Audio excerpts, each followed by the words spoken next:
Bonjour, Fabrice Jordan, bienvenue dans notre nouvelle vidéo. Alors, si vous avez l'habitude du setting habituel où je suis tout seul devant ce tableau là-bas, vous voyez qu'aujourd'hui le setting est un peu différent. En fait, cette année, on a prévu d'interviewer les intervenants qui viennent à Mingshan. Et donc, on profite de la première intervenante qui est venue un petit peu assez discrètement pour une cérémonie du thé qui était prévue pour l'intérieur de Mingshan.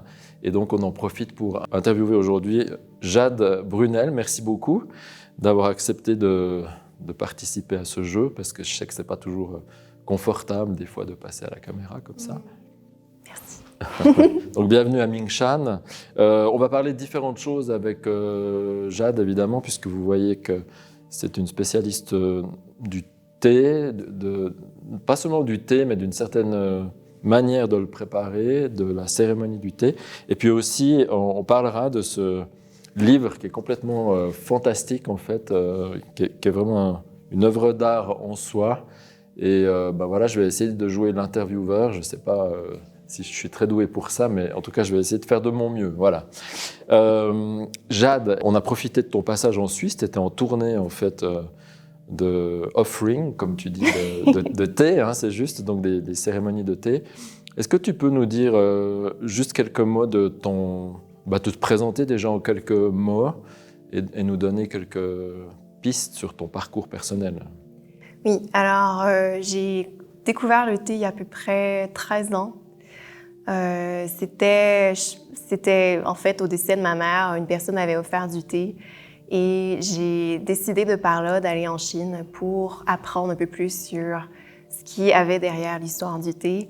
J'avais l'habitude déjà de méditer beaucoup par moi-même et d'intégrer le thé. Ça a été quelque chose de vraiment spécial à ce moment-là dans ma méditation. Et à ce moment-là, j'avais aucune idée ce qui était le thé, ce qui était derrière la culture du thé. Donc, d'aller en Chine, ça a été vraiment magique. Et de là, j'ai découvert beaucoup de différents thés. J'ai décidé de commencer à intégrer beaucoup plus de thé dans ma vie. Et un jour, une personne m'a demandé pour où je peux trouver tes thés. Donc, je me suis mise à vendre les thés sur mon site web. J'ai créé un site web et j'avais des thés disponibles pour les gens de ma région pour qu'ils puissent s'asseoir avec le thé en méditation. Et puis, de plus en plus, au début, c'était juste une pratique que j'avais pour moi, mais de plus en plus, j'avais l'habitude de l'amener dans les communautés pour amener les gens à méditer avec le thé. Donc, maintenant, j'ai un site web où est-ce que c'est vraiment focusé sur trouver des thés un peu en Chine et au Japon avec des gens avec qui j'ai fait des connexions. Donc, je vends ces thés en ligne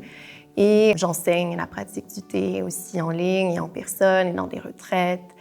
Et bien sûr, j'ai écrit ce livre sur plusieurs années avec différentes amies artistes pour amener ensemble un mélange de ce qui nous passionne dans la beauté, de la simplicité de la vie, et puis de la nature, et puis du thé. C'est un mélange de plein de choses. Le thé, c'était juste une excuse finalement pour ramener ensemble ce qui nous parlait beaucoup à travers la méditation, la voix de la nature et la beauté. Alors, je pense qu'on va faire ça en 3 phases. On va parler, j'aimerais bien à un moment donné qu'on parle de ta méthode, parce que pour l'avoir expérimenté l'autre jour ensemble en groupe, c'était quelque chose de très très beau et j'ai trouvé de presque alchimique. Donc ça m'intéressera que tu puisses en parler aux gens qui nous écoutent. On va parler du livre aussi. Ce qui m'intéresse, peut-être juste au début, mais c'est OK. Bon, visiblement, si c'est arrivé à la mort de ta maman, il y a forcément quelque chose, j'imagine, de très affectif au tout début avec ce thé. Et donc tu pars en Chine et qu'est-ce qui se passe quand tu arrives en Chine en fait, parce que tu débarques en Chine, on trouve pas, il n'y a pas le maître de thé qui t'attend à l'aéroport, j'imagine. Presque. Donc comment ça s'est passé en fait ta rencontre sur place en Chine, cette découverte? Bonne question. Ça a été toujours très en alignement. C'est comme si les étapes m'ont comme trouvé. Je savais pas que j'allais m'intéresser autant, que ça allait prendre une grande place dans ma vie. Ma mère en fait avait l'habitude de s'asseoir avec le thé quand j'étais jeune.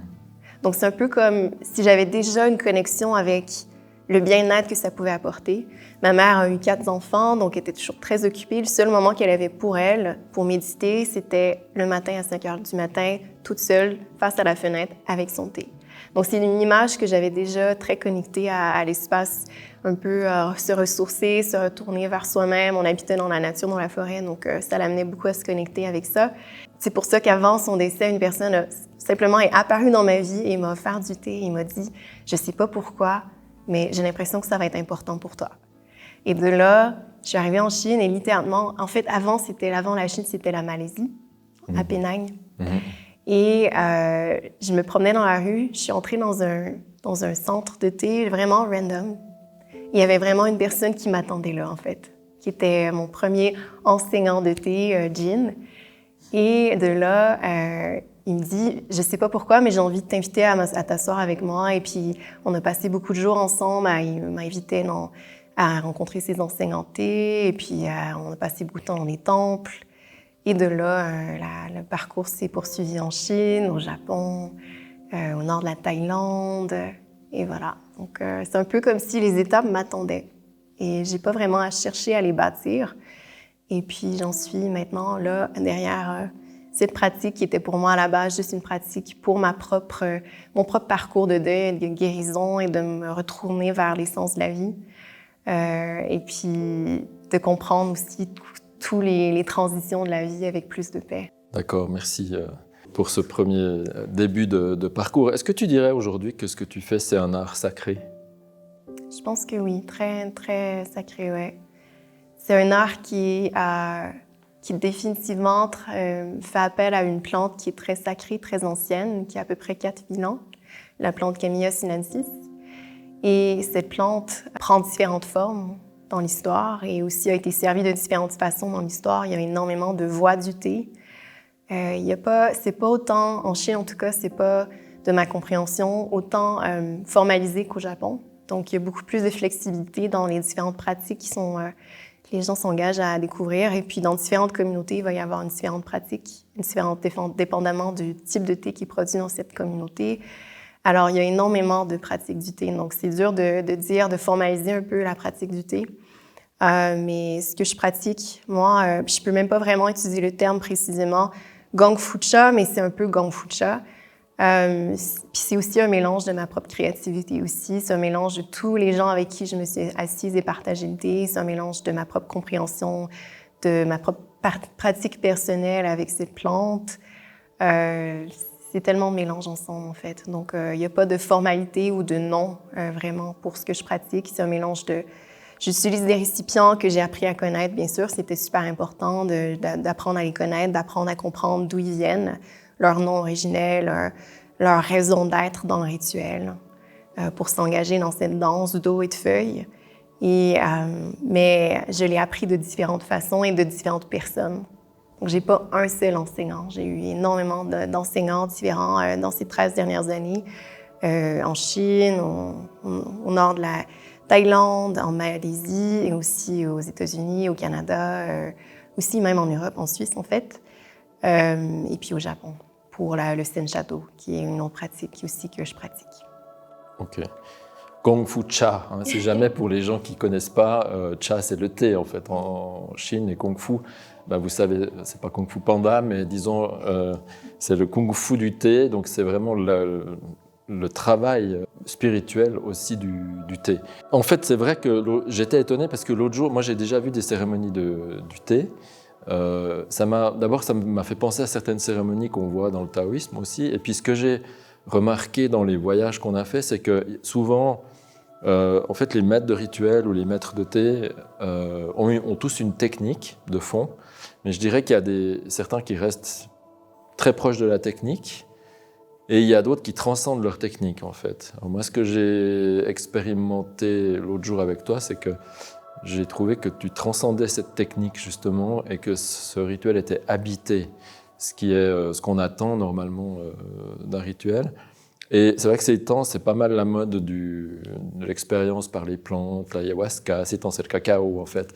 Et en fait, j'étais très étonné de faire l'expérience avec toi d'une utilisation du thé alchimique, un peu comme si on avait, j'imagine, pris une plante ou enfin d'ailleurs c'est une plante. Alors ça m'intéresserait que tu nous parles de cette manière très particulière que tu as d'amener la dégustation du thé en fait. Alors c'est définitivement une plante qui est assez puissante. Je pense qu'on ne connaît peut-être pas très bien le thé dans l'Ouest parce que souvent les thés Il faut savoir d'où ils viennent derrière pour qu'il y ait une énergie vivante dedans. Si on ne sait pas l'origine, si on n'est pas... souvent, malheureusement, comme tout aujourd'hui, la plupart des plantes sont surproduites dans des environnements où l'énergie de la terre a été drainée. Alors, pour moi, c'est devenu super important. Je ne peux pas boire de thé dont je ne connais pas l'origine, dont je ne connais pas les gens qui l'ont cultivé, dont je connais la terre d'où il vient parce que je veux m'assurer que l'énergie est encore dans la plante parce que c'est vraiment une plante puissante. Elle n'est pas utilisée de la même façon que les plantes dont tu fais appel, mais elle est quand même très puissante. Et puis, pour moi, c'est vraiment une dédication, une dévotion qui se fait chaque jour. On retourne à la plante sans arrêt. Et puis, on a comme un rituel sacré. Chaque jour, je vais avoir un moment où je vais me dédier à ce moment. Et c'est en grandissant avec cette relation, un peu comme quand on bâtit un altar, parce que c'est un peu un altar du thé, que ça devient en fait un embodiment. Je ne sais pas comment dire en français. Une incorporation. Voilà, ça devient comme un mode de vie. Ça devient au-delà de juste une pratique. Ça devient, comme tu mentionnais, quelque chose qui habite le corps un peu, comme si la relation avec le rituel, avec la répétition des mouvements, avec la plante, devient une partie de toi, devient une partie de ta vie, devient une partie de comment tu communiques avec les gens, comment tu regardes le monde, comment tu es touché par la nature. Tout ça, ça t'amène à vraiment ressentir les choses encore plus connectées parce que c'est une plante, c'est la nature et puis ça amène une connexion vraiment, vraiment puissante avec les petits détails de la vie, avec juste le simple fait de bâtir à chaque rituel. C'est pas obligé d'être un altar qui est très complexe comme ça peut être beaucoup moins d'outils aussi, mais le fait de bâtir, de choisir chaque outil parce qu'ils ont une raison d'être, de choisir aussi le thé au moment précis parce qu'il a une raison d'être. Dans l'échange qu'on a eu ensemble, j'avais expliqué que chaque type de thé a une connexion avec un élément. Alors, il y a une seule plante, mais il y a plusieurs types de thé. De par cette plante, on peut, à cause du moment où la plante a été cueillie par les mains de cette personne qui a une intention qui est mise, de par le soleil, la lune, le moment de l'année, une énergie qui est transmise aussi dans le processus de transformation. Et ça amène une sorte de dominance d'un élément un peu plus fort dans la plante.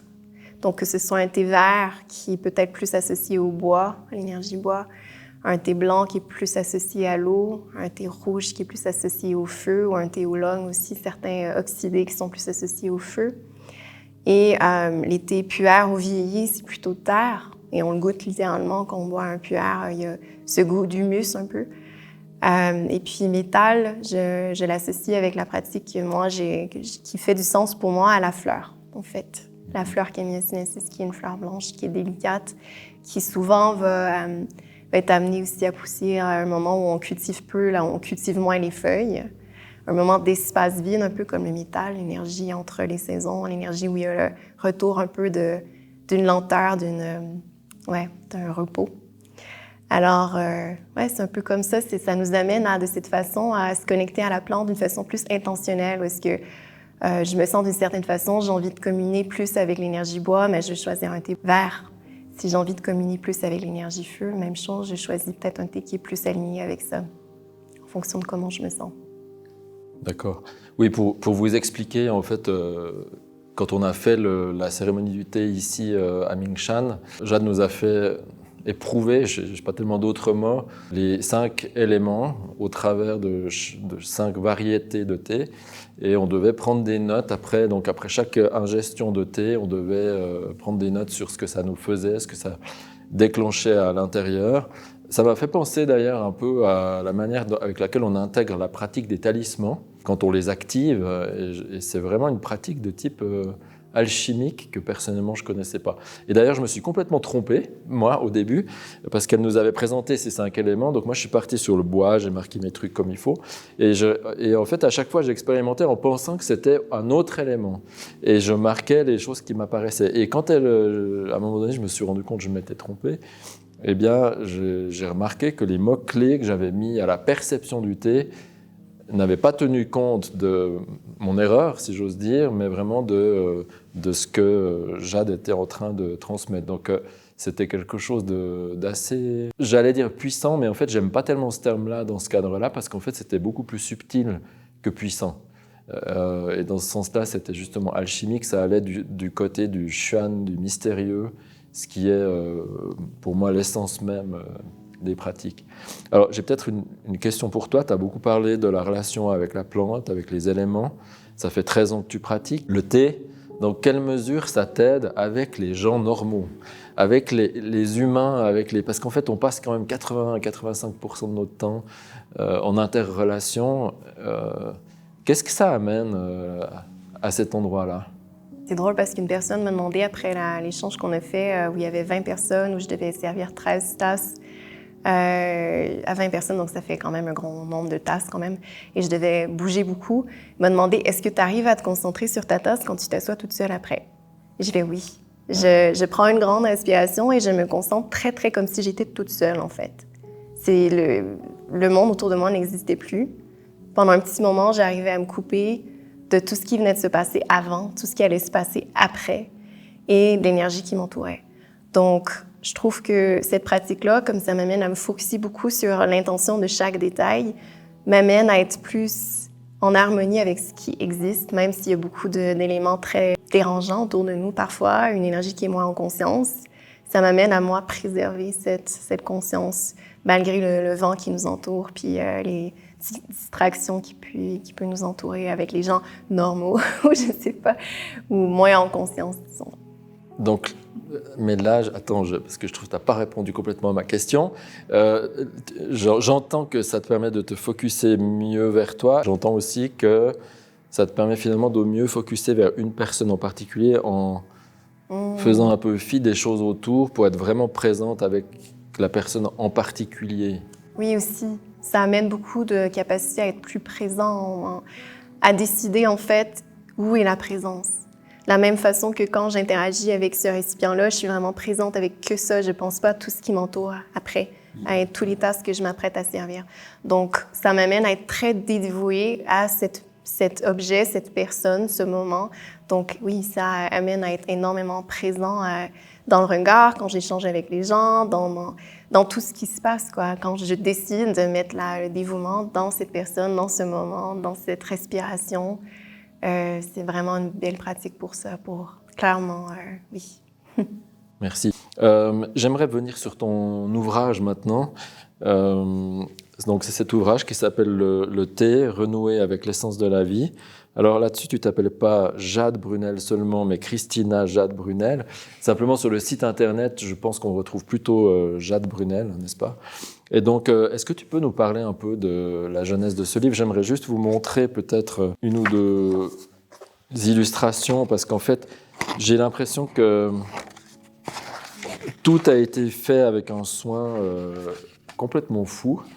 Le livre est beau, de la texture du papier, aux photos, aux moments qui ont été photographiés. Il y a de la beauté partout en fait dans ce livre, il y a de la finesse, c'est assez impressionnant et j'aimerais savoir qu'est-ce qu'il a représenté pour toi en fait ce livre et pour les gens qui l'ont créé.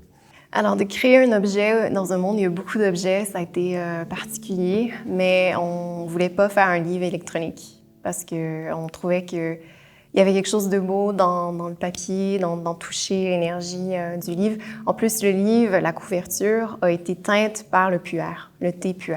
Oh, ouais. C'est ce qu'on voit ici? Ok, ça je ne savais pas alors. Ouais. Ouais, d'accord. Donc, c'est sûr que c'est du papier et on parle d'un arbre dans le livre, donc on voulait faire attention aussi à honorer l'arbre. On a travaillé en fait avec une équipe qui est très, très douce avec la nature. À chaque fois qu'ils vont produire des livres, ils ont un quota très strict par année aussi. Et ils vont replanter des arbres. Et c'est que des arbres qui sont locaux, de France en fait. Ça a été imprimé en France, puisque c'était pendant COVID. Et que Laura, qui est française, devait, elle, aller rencontrer ces gens, puis faire la sélection du papier. Laura est la photographe. Et aussi, elle n'a pas juste fait les photos, elle a fait le graphic design, elle a fait toute la mise en page, tout. Elle a fait beaucoup plus que j'ai fait presque. Moi, j'ai qu'écrit le livre et elle a fait tout le reste. C'est elle qui est allée rencontrer l'équipe, qui a trouvé l'équipe, elle a même fait la teinture du puer, en fait, avec un morceau de lin, en fait. Et, donc oui, c'est un travail qui est très dans la délicatesse, dans chaque détail. On a fait aussi, on a décidé avec intention de ne pas mettre de numéro de page pour que on ait un peu l'impression que c'est comme un livre d'oracle où on ouvre une page avec notre pratique du thé. Donc, c'est fait pour nous accompagner durant notre pratique du thé. On ouvre une page au hasard et c'est cette page qui est faite pour être lue à ce moment précis. Si c'est juste une image, c'est une image qui est faite pour nous accompagner dans notre méditation. Et le livre, comme il est fait, c'est que le début, c'est un peu plus sur l'histoire du thé, sur un peu un retour sur le parcours dans l'histoire, lorsque le thé a été découvert, les différentes grandes pratiques jusqu'à aujourd'hui. Il y a une description visuelle de 2 pratiques qui sont très importantes pour moi, donc le Gong Fu Cha et l'Incense Shadow. Et tout le reste, c'est sur les 5 éléments. Donc, un chapitre pour chaque élément, avec une calligraphie, avec des images, avec une méditation pour chaque élément et avec une recommandation de type de thé pour chaque élément. Alors, à nouveau, c'est fait pour être un peu parmi ton altar de thé, pour t'accompagner durant ta pratique. Et c'est un livre qui finalement que tu n'as jamais fini de lire parce que tu peux y retourner sans arrêt. Merci beaucoup pour cette explication. En effet, ouais, moi je considère vraiment ce livre comme une œuvre d'art. Il n'y a qu'à le toucher pour juste sentir. Je pense que ça vaut la peine de parler du prix parce que dans le monde de l'édition, on peut considérer ce livre comme étant relativement cher. Il est autour des 75 €, c'est juste 66 dollars. 66 $, donc non, c'est un petit peu moins. Mais c'est clair que c'est un petit peu plus que les 50 € qu'on voit habituellement. Mais je vous garantis qu'on comprend pourquoi. Ce n'est pas du tout un livre habituel. On voit tout le soin, tout ce qu'elles ont voulu mettre à l'intérieur de ce livre. Et donc, ça explique complètement ce prix pour que vous ne soyez pas étonnés si jamais vous voulez vous les procurer. D'ailleurs, comment les gens peuvent se le procurer? Nous, on en a quelques-uns ici à la boutique de Ming Shan, mais je crois qu'on peut les commander directement via ton site internet, hein, c'est juste? Exactement, oui. C'est bien de préciser que la version originale a été écrite en silence, ensuite traduite en anglais et ensuite traduite en français. Okay. Donc, moi, je l'ai écrit en silence, ensuite en anglais, et ma copine Pauline, qui travaille aussi avec une équipe tous les vêtements qui sont portés finalement dans le livre sont faits en Chine par une équipe de la communauté Miao. Okay. Et c'est encore un détail vraiment important dans ce livre. Tous les vêtements ont été faits de main par la communauté Miao qui travaille beaucoup avec les plantes dans la teinture des vêtements. Et comme on était durant COVID, on ne pouvait pas aller en Chine, donc on a amené la Chine dans le livre et Pauline a traduit le livre de l'anglais au français en fait. OK. Oui, donc en fait, il y a une version anglaise. Oui, il y a une version anglaise qui est la version originale. La version que vous aviez à Ming Shan, c'est français. Oui. Donc, ils sont disponibles ici en français ou sur notre site web aussi. Je crois d'ailleurs que sur ton site web, il y a aussi des méditations guidées par élément et pour chaque thé, sauf erreur, en anglais et en français aussi. Hein. Il me semble que j'ai vu ça, c'est juste? Oui, voilà. Okay. On avait aussi créé ça en aliment avec le livre.